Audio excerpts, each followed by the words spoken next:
Hey, you know what? I have made like a lot of works with watercolor and especially foliage study work with watercolor. And when I say a lot of them, I literally mean that.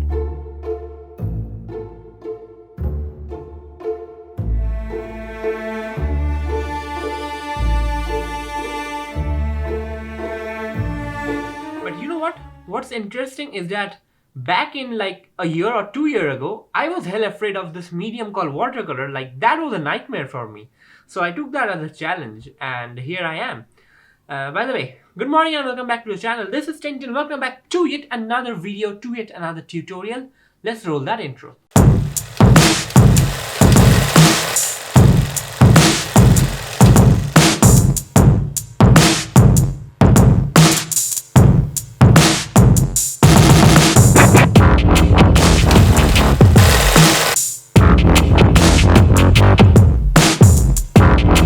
Okay, so I think by the title and the thumbnail, you have already guessed what we are doing. Yes, we are doing a foliage study work with watercolor. And so let's begin with a basic sketch. You call me a saint, but you know I'm a stranger, all willing and able. Okay, so for this tutorial, I'm gonna be using Winsor & Newton watercolor because I have been working with them since a long time. Now, I do not recommend them because they are a bit costly, but I feel the color which you use doesn't really matter. But what matters is that when you, especially for watercolor, is that the paper you are working with. It's really hard to understand the paper type you should work with. Now, I really kind of recommend you getting a paper that has a high GSM, like 300 and above, and that is made of 100% cotton. Now, I'm going to be using this Magnani paper, Magnani 1404. Do I need to say that 1404? Anyways, so this video is no way sponsored by them, but it was back in 2019 when this COVID shit was not a problem, and I had my exhibition in Delhi.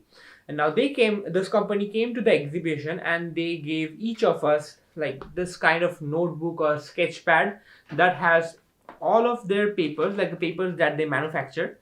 So like we can use them and we can test them out, and if we like them, we can order them separately. So yeah, this is a great paper, but there are other quality papers available from Brustro and other paper qualities. I'll link some down in the description so you can check them out. Now, since we are doing a foliage study, so our primary focus is the leaves, obviously. Now, what do you call that? The thing in which we keep the plant, like the pot in general. So you can draw that or you can't draw that, like it's up to you. You can just draw a stem and the leaves. That's perfect. That's perfectly normal. But personally, I like drawing the pot a little bit, like from the top to halfway. That's enough. That's fine. That's the best, I feel. So, but that is up to you. Control you don't know me. I'm a danger to myself. Control you don't know me. I am Another thing while drawing the leaves is that do not make a ton of leaves, like 7 or 8 of them. Like that's insane. Do not do that. You're not drawing the entire plant, like, right? You're just focusing the minute details on like 1, 2 or 3 leaves, maximum 5 leaves. Make it nice and clean, good to This is go. a warning that I'm throwing out, 'cause I'm the worst player that ever will play you, to mix up sweet words with the girl's sanity. Boy, I'm falling, I'm falling, I'm falling, I'm falling, I'm falling down to obscurity. Don't let me ever be this alone. I'm falling, I'm falling, I'm falling, I'm falling, I'm falling. Shouldn't be trusting me, I could be making it all up, you know. Hey, look, I'm sorry to disturb this workflow, but have a look outside.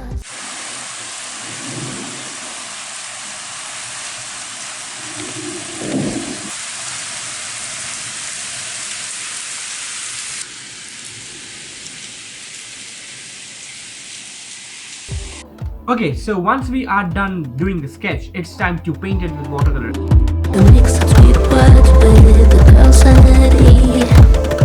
Boy, I'm falling, I'm falling, I'm falling, I'm falling, I'm falling. And for this sketch, I'm gonna be doing this layer by layer, one by one.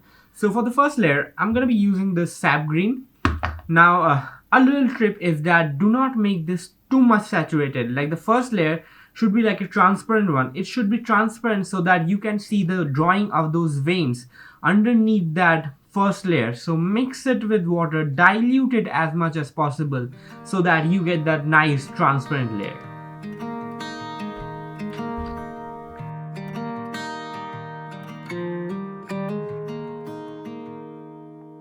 Walk with me.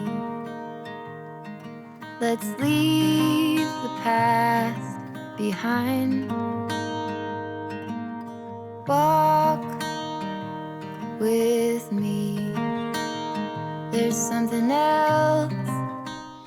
Okay, so you see these yellow areas, these highlighted segments, not yellow but greenish yellow kind of. So I'm gonna add this specified tone, which is a greenish yellow kind of tone, to the specified areas where these are present, and then I'm gonna slowly mix it with the sap green or the primary color so that it feels that it has suddenly like slowly merged into the primary color.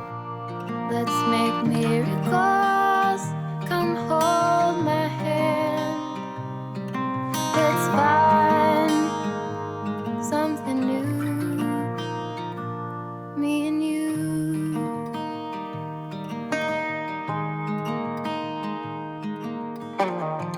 For the second layer, I'm creating a dark tone by mixing this viridian green with the previous sap green tone that we had created and then applying it evenly.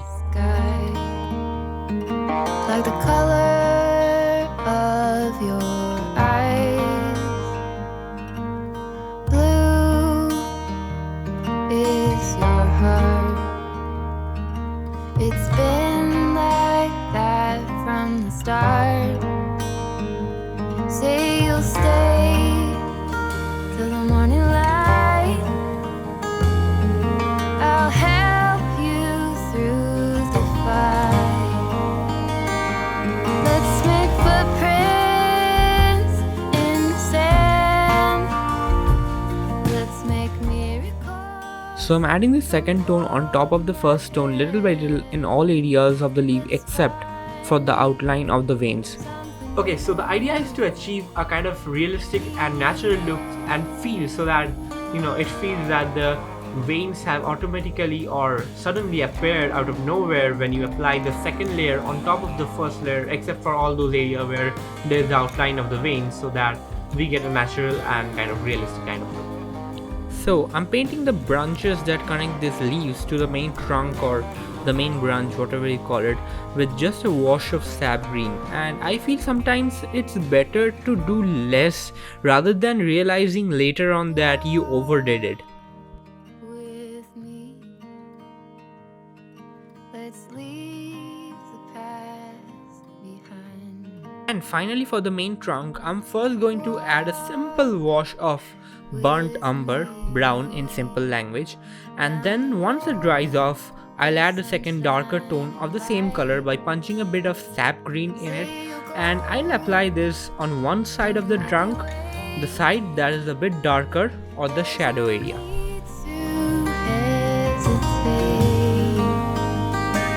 Let's make footprints in the sand. Let's make miracles. Come hold my hand. Let's find something new. Let's make footprints in the sand. Something worth noticing is that I'm not just simply adding a dark tone. As soon as I'm applying this dark tone, I'm blending it with the light tone by adding a bit of water on the dark tone itself and then mixing it with a dry brush. Me and you.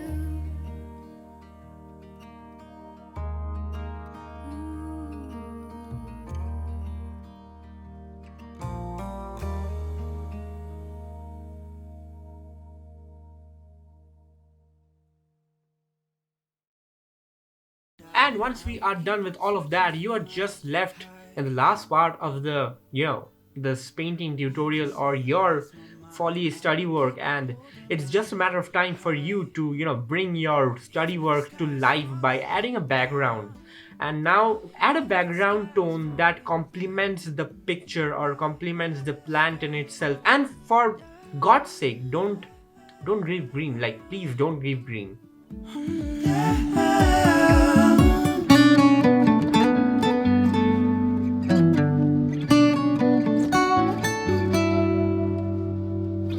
Even if the sky is falling down, even if the sky is falling down. And that brings me to the end of this tutorial, to the end of this video. And if you have learned something from this, then hit that like button, subscribe to the channel, and I'll see you in the next one.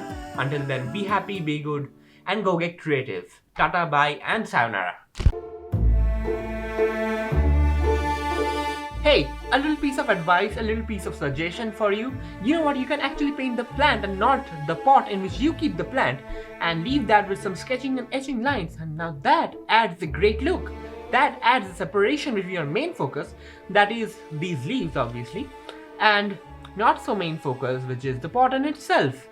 That's great, that's impressive. Bye.